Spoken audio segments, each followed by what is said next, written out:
Estamos, como usted sabe, viendo el libro de Romanos, y esta noche llegamos al capítulo 3 en el versículo 21. Romanos capítulo 3, versículo 21. Permítame leer los versículos 21 hasta la primera parte del versículo 25. Romanos 3, 21 al 25, por lo menos la primera parte del versículo 25. Pero ahora, aparte de la ley, se ha manifestado la justicia de Dios, testificada por la ley y por los profetas, la justicia de Dios por medio de la fe en Jesucristo para todos los que creen en Él, porque no hay diferencia, por cuanto todos pecaron y están destituidos de la gloria de Dios, siendo justificados gratuitamente por su gracia mediante la redención que es en Cristo Jesús, a quien Dios puso como propiciación por medio de la fe en su sangre. Ahora, conforme abordamos esto a manera de introducción breve, Job, ese libro tan antiguo, sin duda describiendo un hombre que vivió en el periodo patriarcal, el periodo del Pentateuco, Job, ese hombre justo, ese hombre que fue reconocido por Dios por su fe, hizo la pregunta más importante que cualquier persona puede hacer. Es presentada en el capítulo 9 de Job y versículo 2. Y esta es la pregunta que Job hizo. ¿Cómo puede el hombre justificarse con Dios? Esa es la pregunta más contundente. ¿Cómo puede un hombre estar bien o estar en la posición correcta delante de Dios? Y después él procede a mostrar por qué este es un dilema tan serio. Versículo 3. Si uno quisiera disputar con él, él no le podría responder una vez en 1000 veces. Sabio en corazón y fuerte en fortaleza, ¿quién lo ha desafiado sin daño? Es Dios quien mueve los montes. No saben cuando Él los vuelve en su enojo. Quien sacude la tierra de su lugar y sus columnas tiemblan. Quien manda al sol no brillar y establece un sello en las estrellas, el único que extiende los cielos y pisa las olas del mar, quien hace del oso Orión y la Pleiades y las cámaras del sur, quien hace grandes cosas inescrutables, obras maravillosas sin número. Si Él fuera a pasar junto a mí, yo no lo vería. Si Él fuera a moverse pasando junto a mí, yo no lo percibiría. Si Él fuera a arrebatar, ¿quién podría refrenarlo? ¿Quién podría decirle qué estás haciendo? Dios no va a volver su enojo. Detrás de Él se agachan los que ayudan al Rahab. ¿Cómo puedo yo responderle a Él y escoger mis palabras delante de Él? Porque aunque yo tuviera razón, no podría responder. Yo tendría que implorar la misericordia de mi juez. Si llamara y Él me respondiera, yo no podría creer que Él estuviera escuchando a mi voz, porque Él me azota con una tempestad y multiplica mis heridas sin causa. Él no me permitirá obtener mi aliento, sino que me satura de amargura. Si es una cuestión de poder, he aquí, Él es el fuerte. Si es una cuestión de justicia, ¿quién puede convocarlo? Aunque yo soy justo, mi boca me condenará. Aunque soy inocente, Él me declarará culpable. Esto es como Pablo diciendo, aun cuando no sé nada en contra de mí mismo, por esto no soy justificado, no puedo traer mi caso delante de Dios.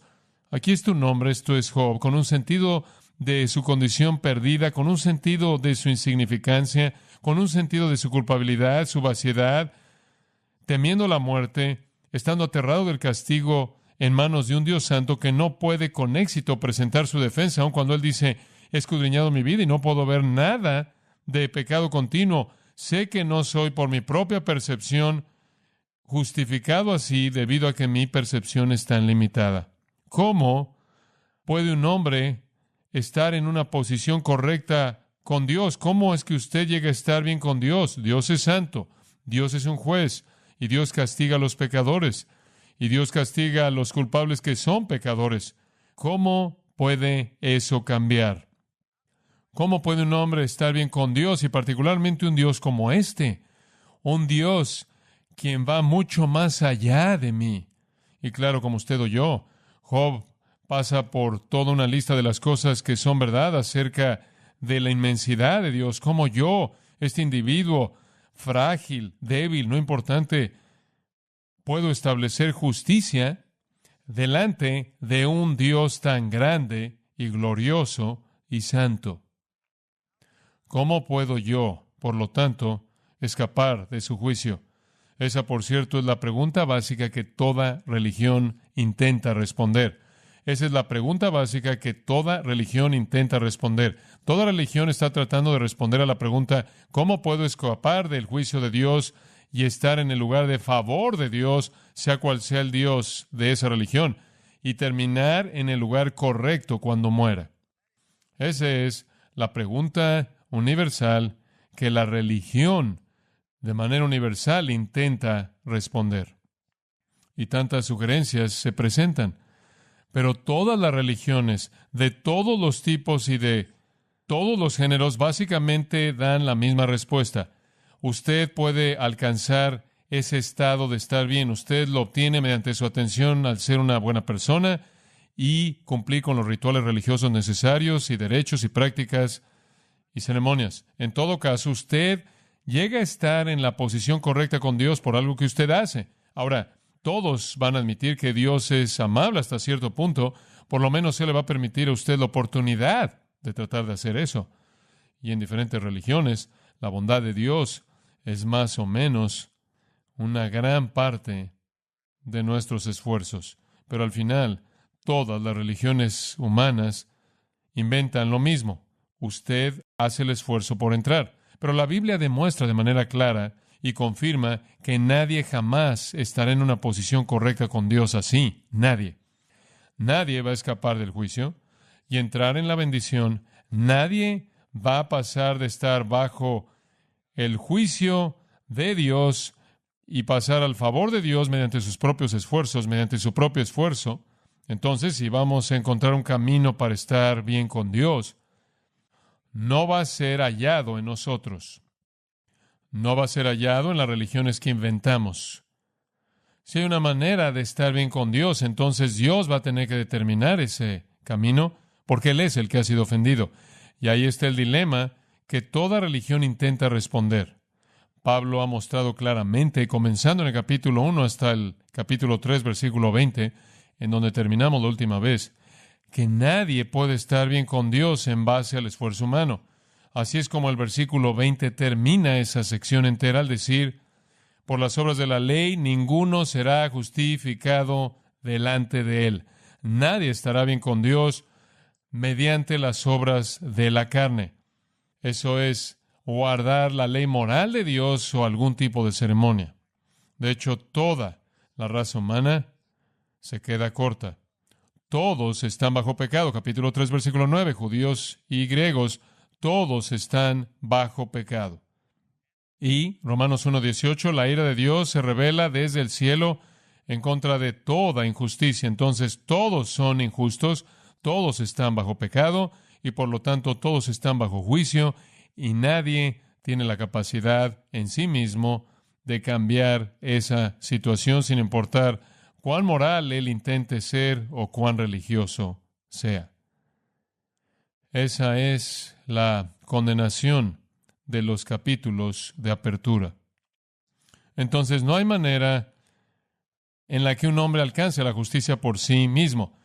Esto en particular es devastador para la gente religiosa. Y los judíos eran los más religiosos de los religiosos. Y creían que podían alcanzar un lugar correcto con Dios, una posición correcta con Dios, aceptación de Dios, favor de Dios, incluyendo vida eterna en el cielo, al guardar la ley de manera meticulosa.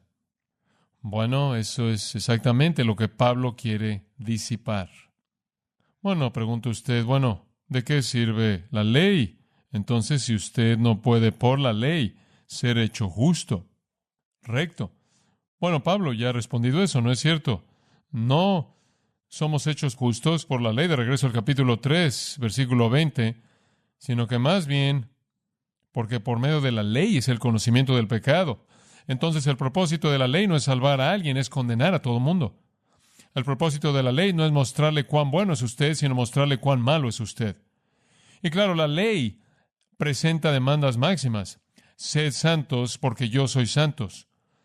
Sed pues vosotros perfectos como vuestro Padre que está en los cielos es perfecto. El estándar de la ley nunca es rebajado, siempre es igual, demanda perfección. Gálatas 3 dice, si violas una parte de la ley, eres culpable de todo. Entonces, Miqueas hace la pregunta penetrante en el 6º capítulo de su profecía, versículos 6 y 7, ¿con qué vendré al Señor y me postraré ante el Dios que está en lo alto? ¿Vendré a Él con holocaustos, con animales? ¿Acaso el Señor se deleita en miles de carneros, en decenas de miles de ríos de aceite? ¿Presentaré mi primogénito por mis actos rebeldes, el fruto de mi cuerpo por el pecado de mi alma?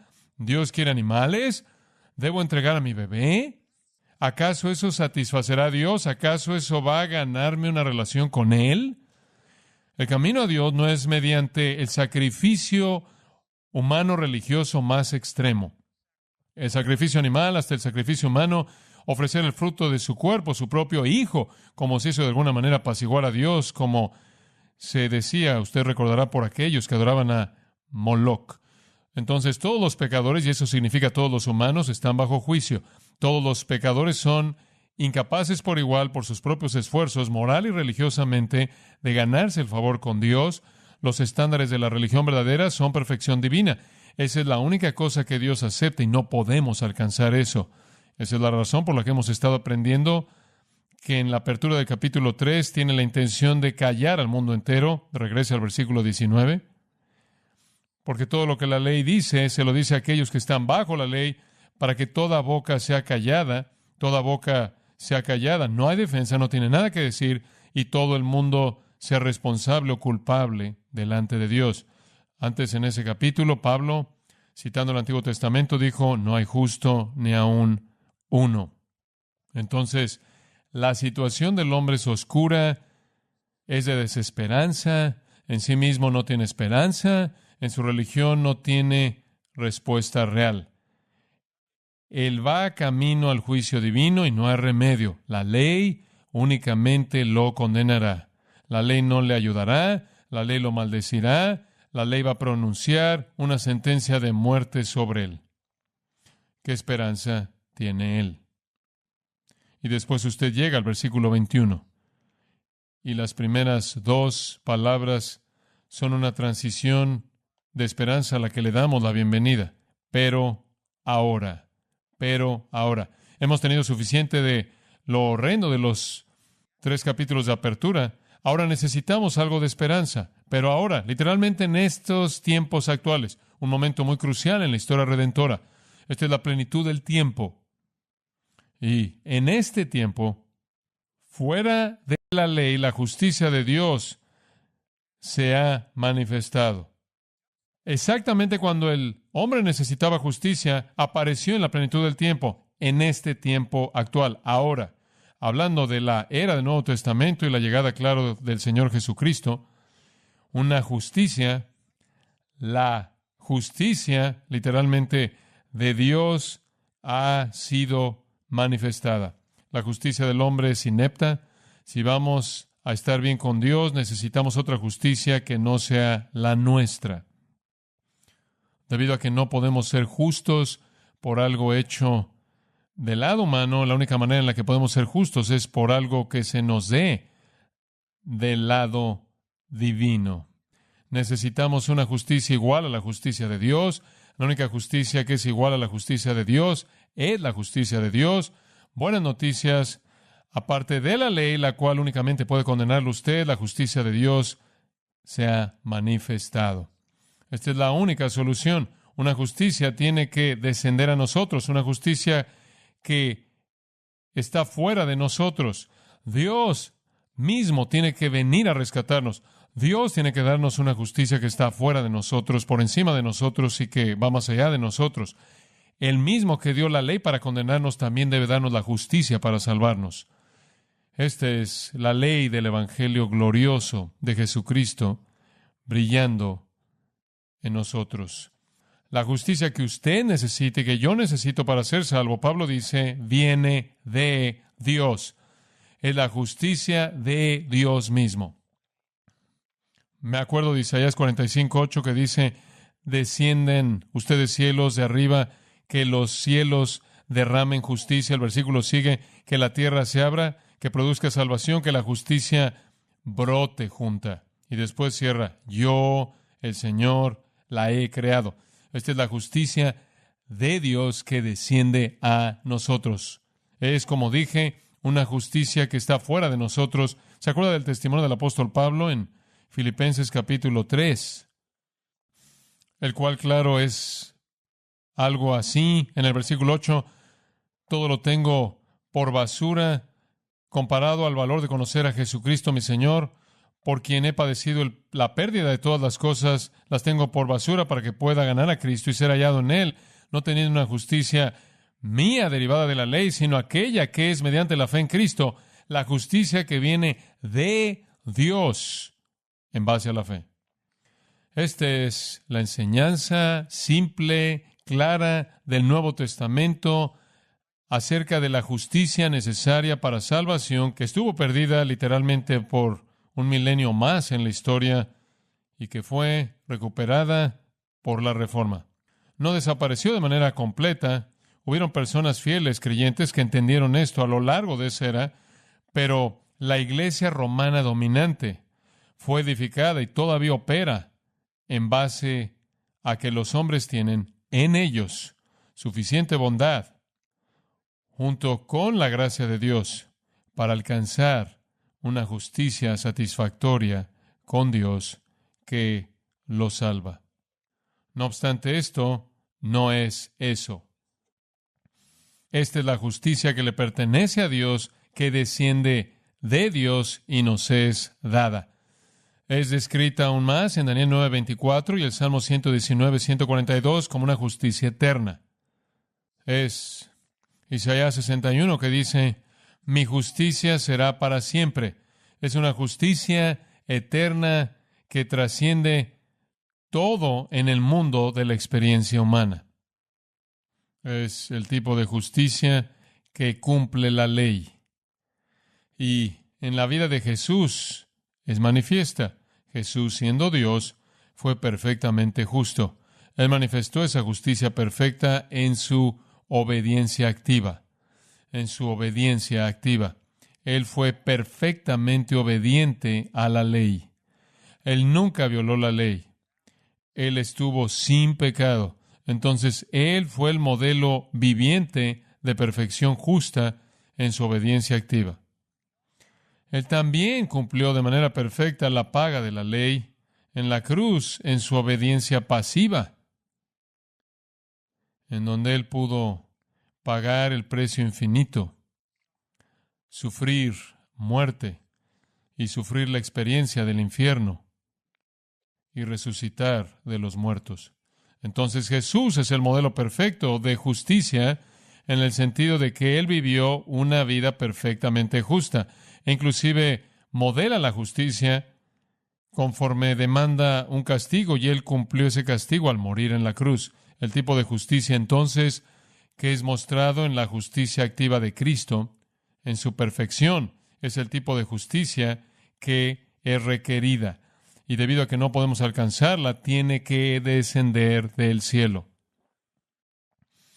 Esa es la razón por la que es tan asombroso pensar en Hebreos 10:14, el cual dice que cuando usted coloca su vida en las manos de Dios mediante la fe en el Señor Jesucristo, cuando usted es regenerado, nacido de nuevo, usted es perfeccionado para siempre. Usted es perfeccionado para siempre. La santificación pensamos únicamente en ella en su sentido progresivo, pero la santificación es una palabra más grande que esa. El versículo dice, siendo perfeccionados, somos perfeccionados para siempre los que estamos siendo santificados. Entonces, santificación es una palabra que tiene un aspecto progresivo, pero también significa algo que va más allá de eso, llevándonos hasta la perfección.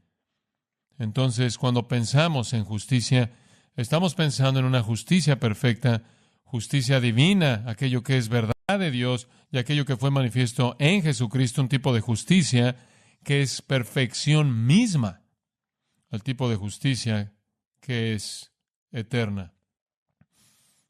Se nos dice en el Nuevo Testamento que en el nuevo cielo y en la nueva tierra mora la justicia. Es esa justicia misma que le pertenece a Dios, que es eterna. Esto es lo que se requiere, esto es lo que necesitamos tener. no podemos alcanzarla, se nos tiene que dar. Y se nos tiene que dar mediante la gracia, ¿verdad? Si usted no se la puede ganar, es un regalo de gracia. Y esa es la gloria del Evangelio. Esa es la razón por la que fue tan emocionante en el capítulo 1, versículo 16, para Pablo, bueno, en el versículo 15, decir, estoy pronto a predicar el Evangelio porque no me avergüenzo del Evangelio, porque es poder de Dios para salvación, para todo aquel que cree, al judío, primeramente, y también al griego, porque en él la justicia de Dios se revela. Es el Evangelio que trae la justicia de Dios a nosotros. Ahora, hemos estado hablando en este capítulo la semana pasada del hecho de que hay una escena de corte, el hombre está siendo juzgado, no hay defensa. En el juicio delante de Dios somos declarados culpables. Sin embargo, Dios es amoroso y lleno de gracia y desea justificar al pecador, declarar al pecador culpable justo. Pablo inclusive dice, y llegaremos a esto más adelante, capítulo 4, versículo 5, que Dios justifica a los impíos. ¿Cómo puede hacerlo Él? ¿Cómo puede hacerlo? ¿Cómo puede Él justificar al impío o hacer que el impío esté bien con Él? ¿Cómo puede Él hacer eso? Eso es impresionante para el legalista. Eso será impresionante para el judío, porque Proverbios 17:15 dice que el que justifica al impío es abominación a Jehová. Éxodo 23:7 dice, citando a Dios, ¿no justificaré al impío? Pablo, volteando la mesa y diciendo, Dios justifica al impío. Él justifica al impío. Él manifiesta su justicia aparte de la ley. Eso quiere decir que estar bien con Dios depende no de usted, sino de Dios. No en lo que usted se ganó, sino en lo que Dios da. Esta es la majestad del Evangelio. Todo depende de Dios. Todo depende de Dios. Ahora, conforme vemos la justicia de Dios, únicamente quiero en cierta manera desglosarlo un poco y darle algunas maneras para avanzar a lo largo del pasaje, porque este es el corazón de nuestro evangelio cristiano. Usted necesita saber esto por la riqueza que trae a su propio corazón. Como creyente necesita conocerlo para que pueda declarárselo a otros con claridad y exactitud. Entonces, dividámoslo un poco. Varios elementos aparecen. La justicia de Dios, en primer lugar, es aparte del legalismo. Muy bien, número 1, es aparte del legalismo. Es el principio mismo del versículo 21. Ahora, aparte de la ley. Aparte de la ley. Esto está en la posición enfática, sea lo que sea que viene primero en el orden de la oración griega es enfático, pero ahora, aparte de la ley, la justicia de Dios se ha manifestado. Mientras que el tema principal es la justicia de Dios, la posición enfática es aparte de la ley. Esto necesita estar en la posición enfática porque es característico de todas las religiones falsas, sea judaísmo o cualquier otra religión, que usted es hecho recto con Dios al guardar alguna ley. Esta justicia no tiene nada que ver con guardar la ley.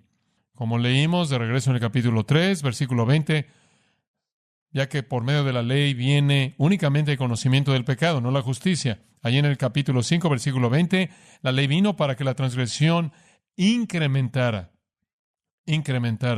no ayuda, inflama el pecado, incita el pecado, trae una maldición. La ley no le ayuda a usted. Entonces, esta justicia es aparte de la ley, sin la cooperación de algún esfuerzo legalista.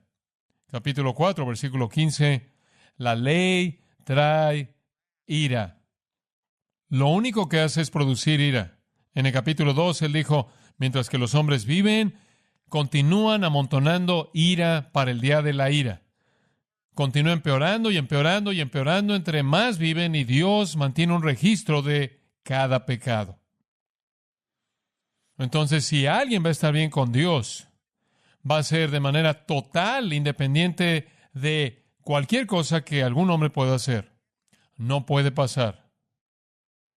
Robert Aldán escribió, a esa justicia el ojo del creyente siempre debe estar dirigido. Esa justicia, que es la justicia de Dios, en esa justicia debemos descansar. En esa justicia debe estar la vida. En esa justicia debemos morir. En esa justicia debemos aparecer ante el juicio. En esa justicia debemos estar para siempre en la presencia de un Dios justo.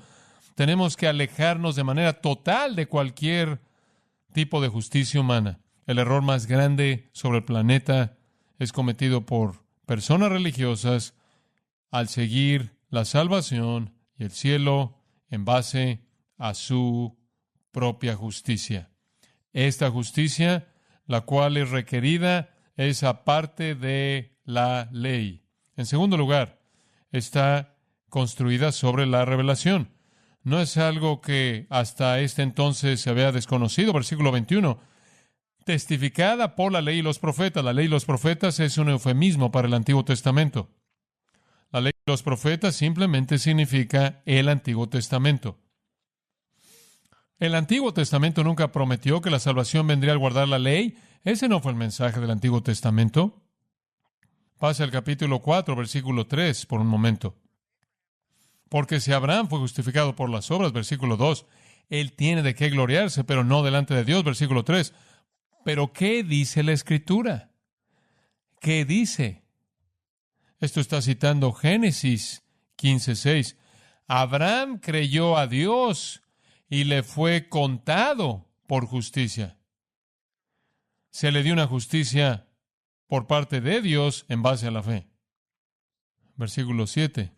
Más bien, versículo 6. David habla de la bienaventuranza del hombre a quien el Señor acredita justicia aparte de las obras. Bienaventurados aquellos cuyas transgresiones han sido perdonadas y cuyos pecados han sido. Bienaventurado a quien el Señor no toma en cuenta su pecado. Entonces, esta no es una desviación del Nuevo Testamento de lo que el Antiguo Testamento enseñó, como si el Antiguo Testamento enseñara salvación al guardar la ley. Usted sabe, si cumples con suficientes requisitos morales de la ley y si haces suficientes ceremonias las veces necesarias, te vas a ganar el favor con Dios. Eso nunca fue lo que el Antiguo Testamento enseñó. Las ceremonias y las prácticas del Antiguo Testamento no podían dar vida. Segunda de Corintios 3 dice, la letra de la ley hace que mata, pero el Espíritu da vida. Entonces el testimonio del Antiguo Testamento fue de una justicia que viene por la fe y no por obras. Y eso nos lleva al tercer punto. La justicia de Dios, esa parte del legalismo, está construida sobre la revelación y es adquirida por la fe. Adquirida por la fe. Versículo 22.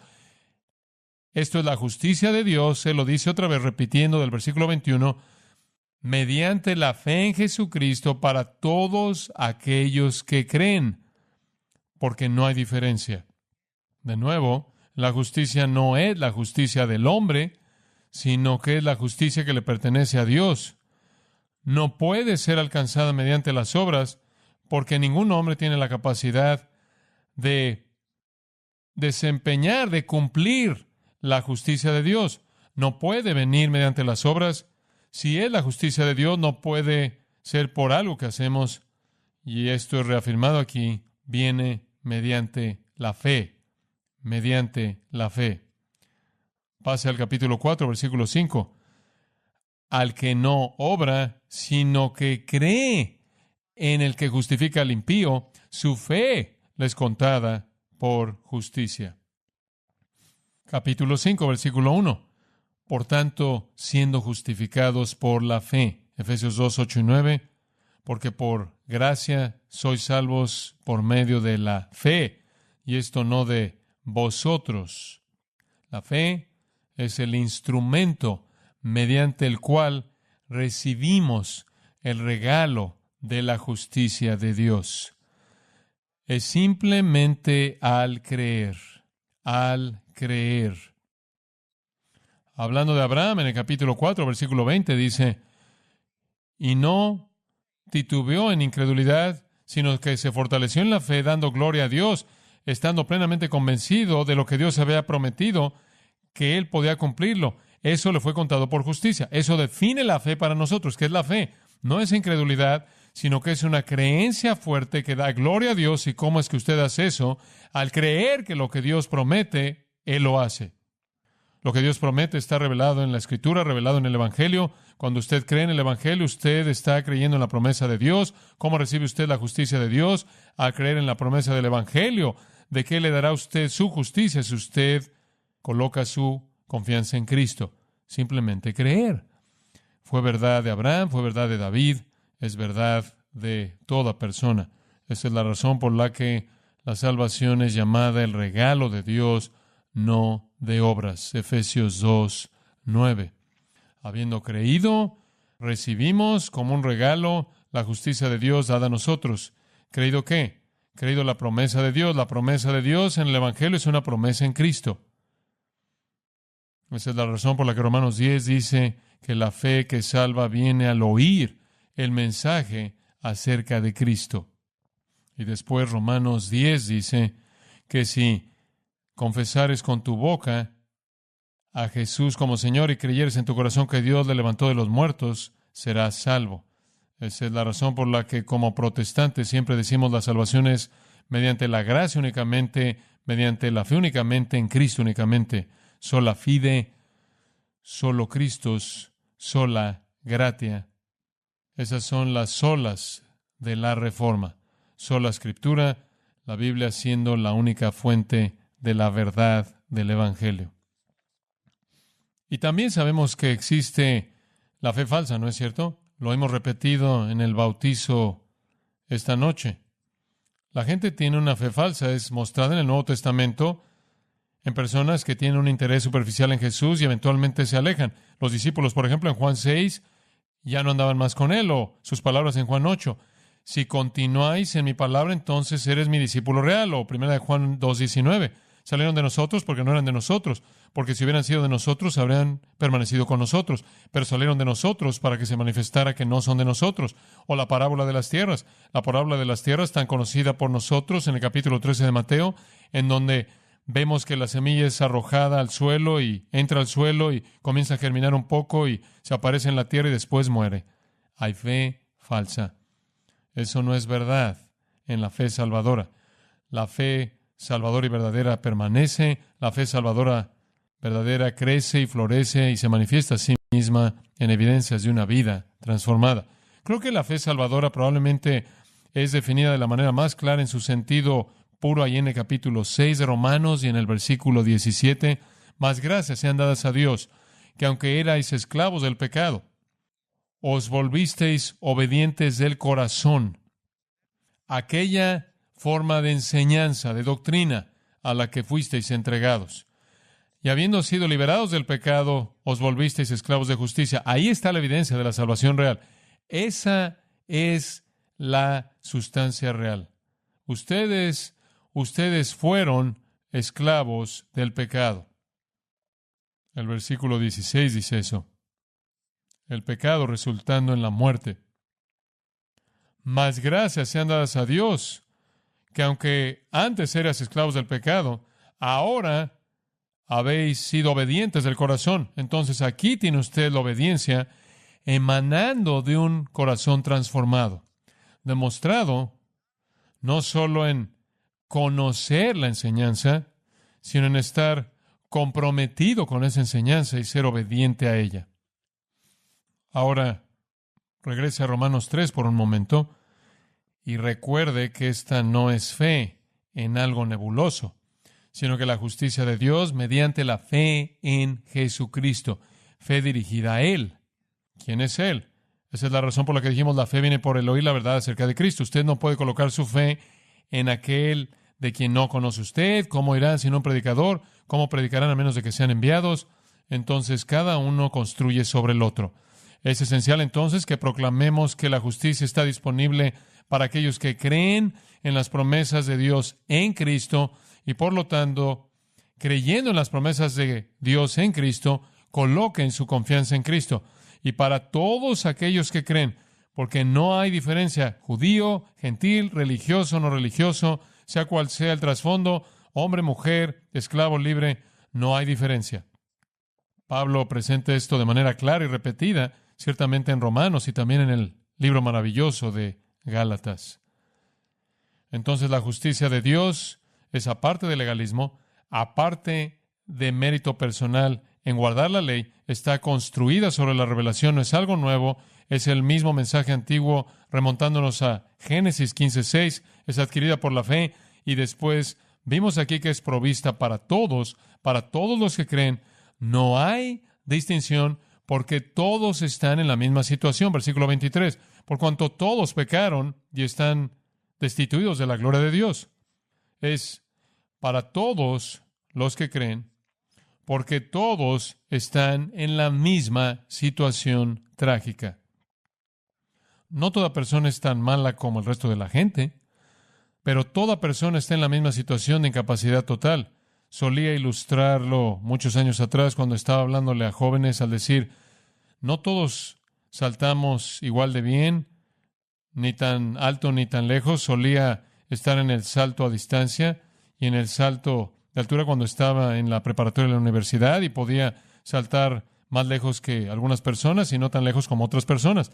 Esa es la razón por la que no fue una carrera muy larga para mí. Podía saltar más alto que algunas personas y no tan alto como otras personas. Pero si todos nos alineáramos en cierta manera en la costa del Océano Pacífico y saltáramos, ninguno de nosotros terminaría en Japón. Ninguno de nosotros terminaría en Hawái. Nadie inclusive llegaría a Catalina.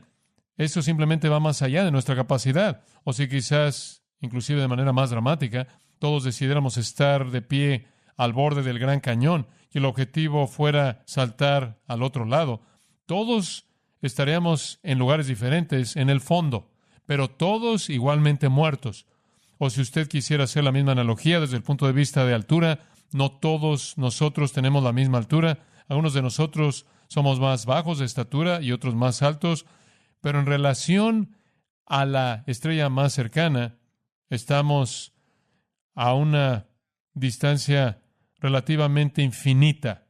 No todos han pecado al mismo grado, pero todos no tienen la capacidad de llegar a algún lugar, a algún punto que estuviera cercano del estándar que Dios ha establecido, y eso ya ha sido delineado claramente en este libro. Versículo 23, por cuanto todos pecaron y están destituidos, todos caemos en diferentes niveles, en diferentes alturas, pero todos quedamos cortos.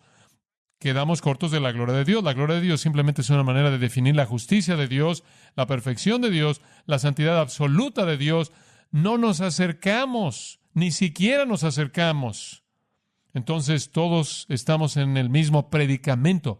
Tenemos una provisión que todos necesitamos. Entonces estar bien con Dios, esa parte del legalismo, está construido sobre la revelación, es adquirido por la fe, provisto para todos y después, en quinto lugar, dado gratuitamente mediante la gracia. Dado gratuitamente mediante la gracia. Versículo 24, siendo justificados, esa es la misma palabra como la palabra justicia, justo, de dikaios o dikaio, el verbo, siendo justificados o declarados justos como un regalo por su gracia. Ese es el corazón del Evangelio aquí. No hay manera de darle la vuelta a esto. Cualquier religión que dice que usted hace alguna contribución a su salvación es un evangelio falso, y cualquier persona que lo predica, Gálatas 1 dice, debe ser condenado, que sea anatema. Lo que Pablo quiere decir al usar el verbo dikaio aquí es simplemente que alguien sea justo delante de Dios. Y la única manera en la que puede llegar a pasar es como un regalo. Y un regalo es usado, la palabra es usada para distinguirlo de algo que usted se gana. No es un sueldo, es un regalo. Para establecernos como justos delante de Dios es algo que es de manera pura un regalo, es un regalo de gracia. ¿Y qué es gracia? Favor inmerecido, bondad que no nos hemos ganado. Significa que aunque no lo merecemos, aunque no nos lo hemos ganado, Dios nos trata como si somos justos. ¿Cómo es que Él hace eso? Al concedernos su propia justicia. Esta es una realidad sorprendente. Este es el distintivo del Evangelio cristiano. Cualquier error en esta área y usted le ha quitado el corazón al cristianismo. Y es realizado como un regalo por su gracia. Algunas de las traducciones más antiguas dicen gratuitamente por su gracia. De hecho, literalmente es un regalo, sin pago, sin mérito humano. Y de nuevo, si usted quiere un testimonio del Antiguo Testamento, recuerde Isaías 55:1. Vengan, compren salvación en la metáfora de alimento y bebida, sin dinero y sin precio. Es un regalo, no de obras, Efesios 2:9, para que nadie se gloríe, gratuitamente como un regalo.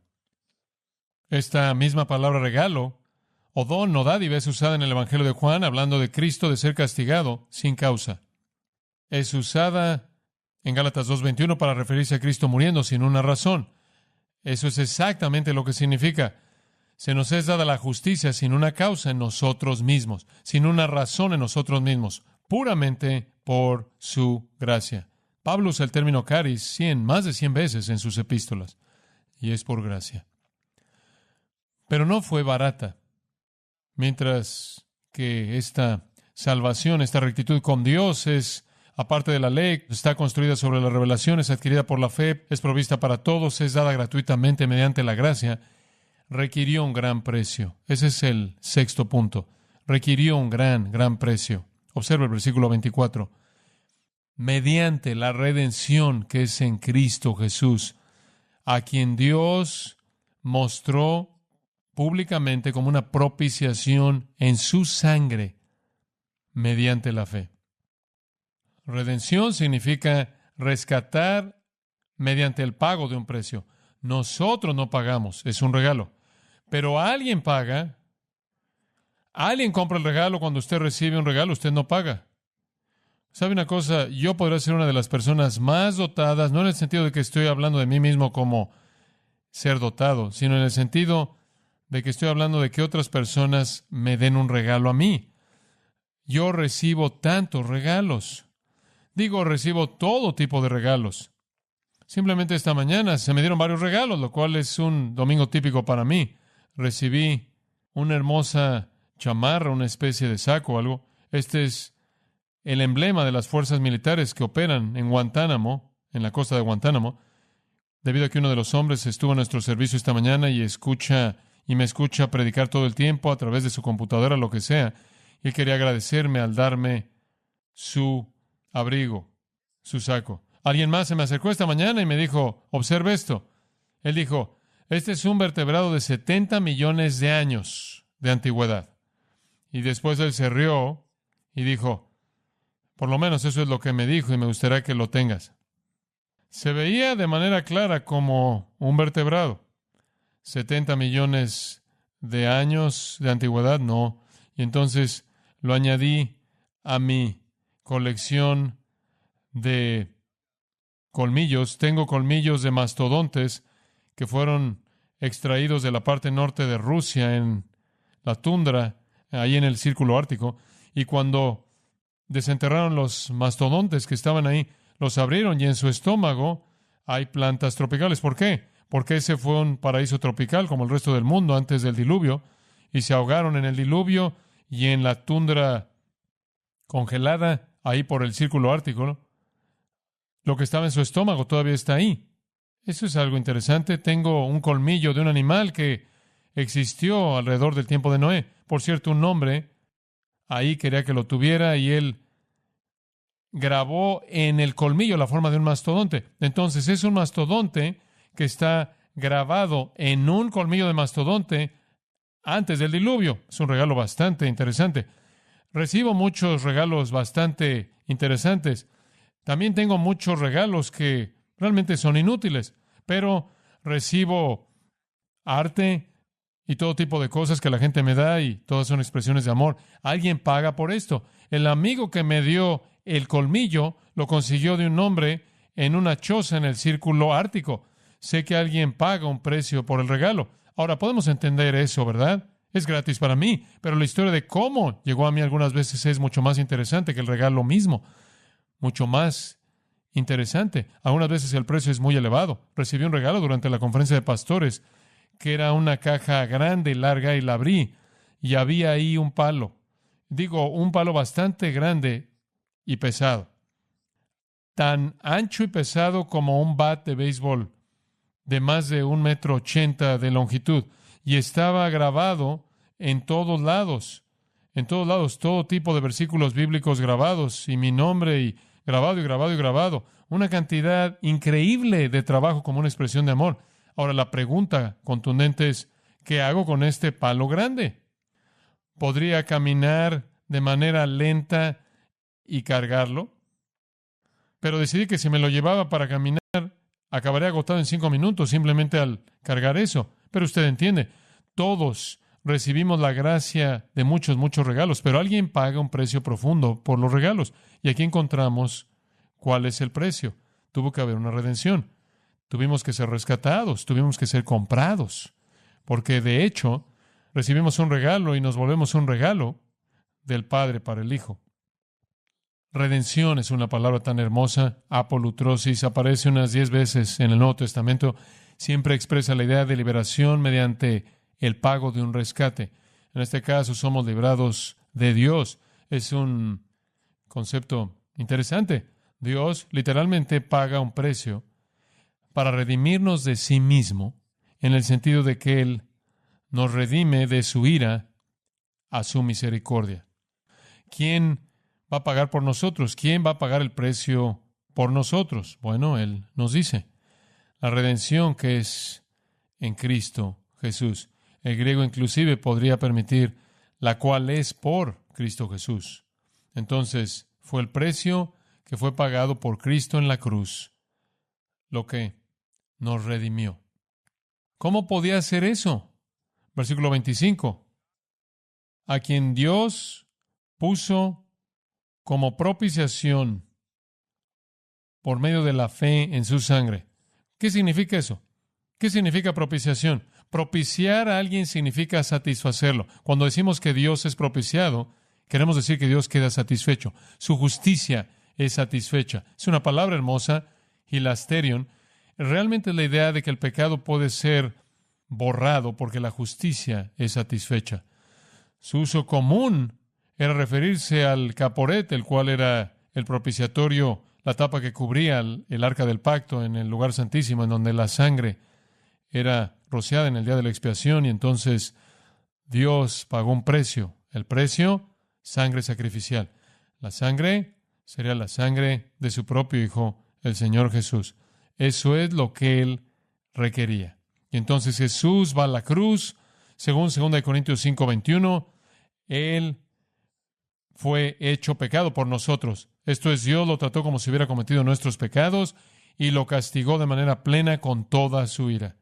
Hablamos de eso, ¿no es cierto?, en el Evangelio de Lucas, que en cuestión de horas, Jesús, debido a que Él es un ser infinito, puede tomar una cantidad infinita de castigo. Y Él llevó toda la ira de Dios por todos los pecados de todos los que jamás creerían en unas cuantas horas en la cruz, y Dios quedó propiciado. Dios fue satisfecho. Dios mostró públicamente a Cristo como su propiciación. Y nosotros recibimos el regalo, Él lo vuelve a decir, mediante la fe. Y este es el Evangelio cristiano. Esto es lo que inició la Reforma. Esta es la verdad que salva. Usted recibe el regalo por la fe. No se lo puede ganar. No tenemos que esperar hasta que muramos para saber si vamos a llegar al cielo. Los católicos romanos creen que es presuntuoso pensar que usted va a ir al cielo. No sabremos hasta que muramos, y el 90% de nosotros no vamos a entrar directamente al cielo de cualquier manera. Vamos al purgatorio, y después todo en el purgatorio depende en qué tan bien nos portamos aquí, qué también la gente ora aquí por nosotros para sacarnos de ahí, y de cuánto tesoro de mérito puede ser transferido a su cuenta. Eso no es lo que la Escritura enseña, que usted tiene que ganarse su camino al cielo en esta vida y después quizás ganarse su camino al cielo en la vida después de la muerte. Usted no se gana su camino al cielo en absoluto. Usted coloca su fe en Jesucristo, y Dios es satisfecho con el sacrificio de Cristo a favor de usted y a favor de mí. Horacio Bonar, el predicador escocés, escribió: no lo que mis manos han hecho pueden salvar mi alma culpable, no lo que mi carne cansada ha hecho puede hacer que mi espíritu quede completo, no lo que yo siento o lo que hago puede darme paz con Dios, no todas mis oraciones y el tamaño de mis lágrimas pueden llevar mi carga terrible. Tu gracia únicamente, oh Dios, para mí puede hablar perdón. Tu poder únicamente, oh Hijo de Dios, puede romper esta esclavitud. Ninguna otra obra puede salvar más que la tuya. Ninguna otra sangre lo hará. Ninguna fortaleza más que aquella que es divina puede llevarme con seguridad. Y esas son las buenas noticias que siguen a las malas noticias en los capítulos de apertura. Hay tanto más que puede ser dicho acerca de la gloria de este Evangelio y será abierto para nosotros conforme continuamos la próxima vez. Señor, gracias de nuevo por tu palabra. Simplemente es tan alentadora para nosotros. Entendemos estas cosas, muchos de nosotros las entendemos. Hay algunos que no. Para muchos esta noche es la primera vez que realmente entienden esto y estamos tan agradecidos por eso. La claridad de la Escritura que nos habla con una pureza tan magnífica. Gracias por el entendimiento incorporado en la Escritura y el doble entendimiento que viene mediante el ministerio de enseñanza del Espíritu Santo. Gracias por la gloria del Evangelio, este Evangelio en el que permanecemos firmes, mediante el cual